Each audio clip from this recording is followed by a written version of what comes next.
Hey, what's up, guys? I'm Louise. I just wanted to give a few tips on how to play League of Legends better and what helped me inside the period of time in which I was trying to improve my play. What actually helped me the most is realizing that you're not always going to get your role inside ranked or, even normals. You're not always going to play what you want to play. If you want to play mid and someone else calls mid or they have, a higher ranking in the draft pick, then you should let them have mid and just comply with your team and get whatever lane you're efficient with. And you should try to be efficient with every lane. But another thing is realizing that not one role has to do one thing. Supports aren't the only people who should be awarding. You should buy a ward too. Hell, you should buy a ward every single time you go back. I mean, every single time that I go back and I buy a ward, generally I die less. If I go back and buy like a Bloodthirster, and I mean even AD carries, you should buy a ward. There's gonna be a time when you feel like, oh, maybe this should be warded, and your support doesn't have the money to buy, an extra ward. I mean, this is early game.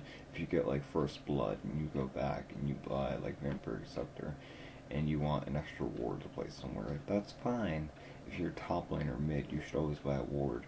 And for junglers, if your mid goes back and buys a ward and places it on one side, I mean, you can just go back and buy a ward and then place it on the other side to make sure that your mid is safe and secure.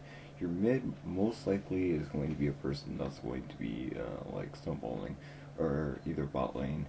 Except bot lane, here's the thing with bot lane and mid, there's two differences. With bot lane, you just have one side. With mid, you have two sides. You can't ward two sides as mid. I mean, obviously, every single time you back, you can't spend 75 times 2. I can't do math, I suck at it. But I mean, every time you can't buy two wards, but you can afford one ward and ward one side if your jungler can just help out. Another thing is, don't underestimate your opponent. Even if they're like 3 levels lower than you because they DC, doesn't mean you can go balls deep under tower and always do whatever. Because let's just say you're Ari and you just like charm them all into their tower, and then Lee Sin comes, ganks you, kills you. You don't even get the kill because Lee Sin ults you into the tower and then they kill you. I mean, a lot of stuff can happen unless you know everything and you're the best player in the game, which isn't true because no one's the best player. Even pros make mistakes all the time.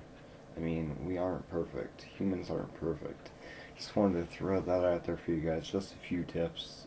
Buy wards. Don't underestimate your opponent. And try to be with your team. Like, I mean, sure, you're not going to be able to be with your team all the time. But, I mean, if you can group and not be split off, that'll be perfect. Anyway, guys, thank you very much for watching this. Like the video, it'll help grow. If you like the channel, subscribe. I'll be doing a little more of these videos. I'm also going to continue my Let's Play Pokemon Rose. And yeah, I'll be doing some League of Legends videos. I might be doing some StarCraft 2 videos. I'm just throwing that out there.